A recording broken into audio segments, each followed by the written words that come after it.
अस्सलामु अलैकुम वरहमतुल्लाहि वबरकातुहू नहमदुहू व नुसल्ली अला रसूलिहिल करीम अम्मा बाद फ़अऊज़ु बिल्लाहि मिनश शैतानिर रजीम बिस्मिल्लाहिर रहमानिर रहीम रब्बि इश्रह ली सदरी व यस्सिर ली अमरी वहलुल उक़दतम मिन लिसानी यफ़क़हू क़ौली रब्बि ज़िदनी इल्मा रब्बि ज़िदनी इल्मा रब्बि ज़िदना इल्मा अल्लाहुम्मा फ़क़्हिना फ़िद्दीन रब्बि यस्सिर वला तुअस्सिर व तम्मिम बिल खैर रब्बिरहमहुमा कमा रब्बयानी सगीरा रब्बिरहमहुमा कमा रब्बयानी सगीरा रब्बिरहमहुमा कमा रब्बयानी सगीरा।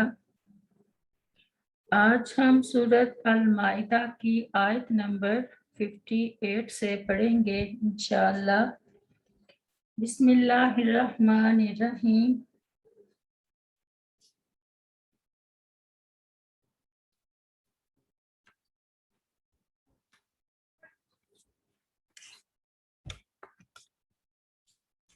वाइज़ा और जब नादई तुम पुकारते हो इलस्सलाती नमाज की तरफ इलस्सलात तख़ज़ूहा तरफ नमाज की वह बना लेते हैं उसे हुज़ुवन व लाइबा हंसी और खेल ज़ालिका ये बिअन्नहुम इस सबब से कि बेशक वो कौम ला यअकिलून कौम ऐसे लोग हैं ला यअकिलून जो अक्ल नहीं रखते।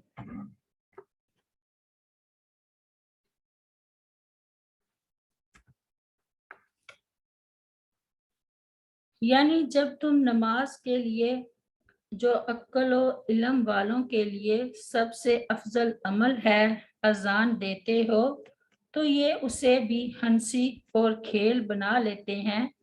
तमस्कुर से उसके अल्फाज बदलते उस पर आवाज़ें कसते और शोर और हंगामा बर्पा करते हैं। ये इसलिए कि ये समझ नहीं रखते अल्लाह ताला की इबादत और उसकी शरीयत को नहीं समझते और शैतान के पैरोकार हैं। वाइज़ा नादईतुम इलस्सलाति तख़ज़ूहा हुज़ुवन व लाइबा। शैतान को भी अजान की आवाज़ बर्दाश्त नहीं। सैयदना अबू हुरैरा रज़ियल्लाहु अन्हु बयान करते हैं कि रसूल करीम सल्लल्लाहु अलैहि वसल्लम ने फरमाया, शैतान जब अजान की आवाज़ सुनता है तो वो भाग उठता है हत्ता कि उसकी हवा खारिज होने लगती है ताकि अजान को सुन ना सके। ताहम जब अजान ख़त्म हो जाती है तो वो वापस आ जाता है और जब नमाज के लिए इकामत होने लगती है तो फिर भाग जाता है और जब इकामत हो चुकती है तो फिर वापस आ जाता है और नमाज पढ़ने वाले आदमी के दिल में वसवसे पैदा करना शुरू कर देता है और कहता है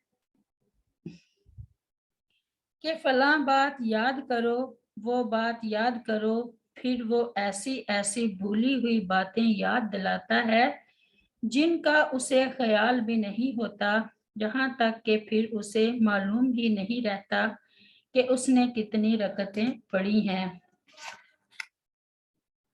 हदीस में आता है कि जब शैतान अजान की आवाज़ सुनता है तो गौज़ मारता हुआ भाग जाता है। जब अजान ख़त्म हो जाती है तो फिर आ जाता है। तकबीर के वक़्त मुंह फेर कर यानी पीठ फेर कर चल देता है। जब तकबीर ख़त्म हो जाती है तो फिर आकर नमाजियों के दिलों में वसवसे पैदा करता है। शैतान ही की तरह शैतान के पैरोकारों को अजान की आवाज़ अच्छी नहीं लगती, इसलिए वो उसका मजाक उड़ाते हैं। इस आयत से ये भी मालूम हुआ कि हदीस रसूल सल्लल्लाहु अलैहि वसल्लम भी कुरान की तरह दीन का माखुज़ और उसी तरह हुज्जत है, क्योंकि कुरान ने नमाज के लिए निदा का तो जिक्र किया है लेकिन یہ ندا کس طرح دی جائے گی، اس کے الفاظ کیا ہوں گے، یہ قرآن کریم میں کہیں نہیں ہے۔ یہ چیزیں حدیث سے ثابت ہیں جو اس کی حجیت اور ماخذ دین ہونے پر دلیل ہیں۔ حجیت حدیث کا مطلب حدیث کے ماخذ دین اور حجت شریعہ ہونے کا مطلب ہے کہ جس طرح قرآن کریم کی نص سے ثابت ہونے والے احکام و فرائض پر عمل کرنا ضروری اور ان کا انکار کرنا کفر ہے، اسی طرح حدیث رسول صلی اللہ علیہ وسلم سے ثابت ہونے والے احکام کا ماننا بھی فرض، ان پر عمل کرنا بھی ضروری اور ان کا انکار کرنا کفر ہے۔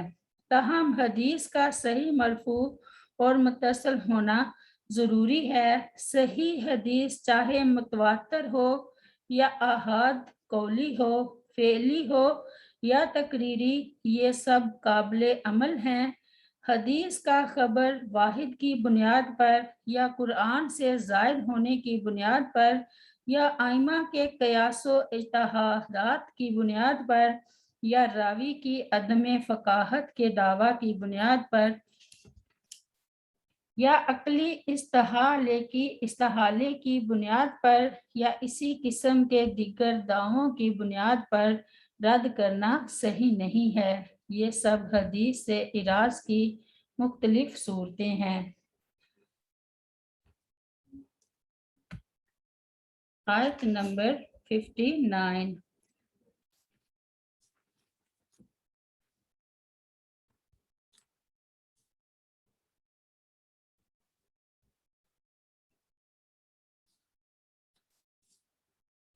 قل کہہ دیجئے یا اہل الکتابی، اے اہل کتاب، حل تنقمون نہیں تم ناراض ہوتے، منا ہم سے، الا مگر ان آمنا اس وجہ سے کہ آمنا ہم ایمان لائے، باللہ ساتھ اللہ تعالیٰ کے، وما اور اس چیز کے ساتھ جو انزلہ نازل کی گئی، الینا ہماری طرف، وما اور جو انزلہ نازل کی گئی، من قبلو اس سے پہلے، وَأَنَّا اور یہ کہ بے شک اکثرکم تم میں سے اکثر، فاسقون فاسق ہیں۔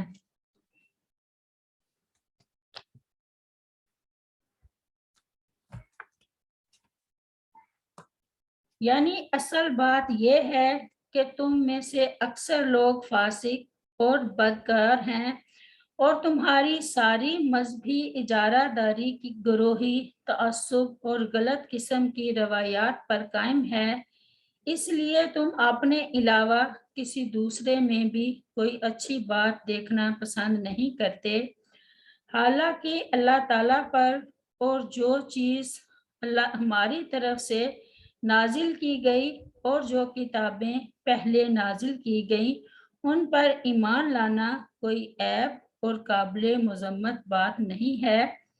ارشاد ربانی ہے، وَمَا نَقَمُوا مِنْهُمْ إِلَّا أَن يُؤْمِنُوا بِاللَّهِ الْعَزِيزِ الْحَمِيدِ سورۃ البروج میں، اور انہوں نے ان سے اس کے سوا کسی چیز کا بدلہ نہیں لیا کہ وہ اس اللہ تعالیٰ پر ایمان رکھتے ہیں جو سب پر غالب ہے، ہر تعریف کے لائق ہے، اور فرمایا وَمَا نَقَمُوا إِلَّا أَنْ أَغْنَاهُمُ اللَّهُ وَرَسُولُهُ مِنْ فَضْلِهِ سورۃ التوبہ میں، اور انہوں نے انتقام نہیں لیا مگر اس کا کہ اللہ اور اس کے رسول نے انہیں اپنے فضل سے غنی کر دیا۔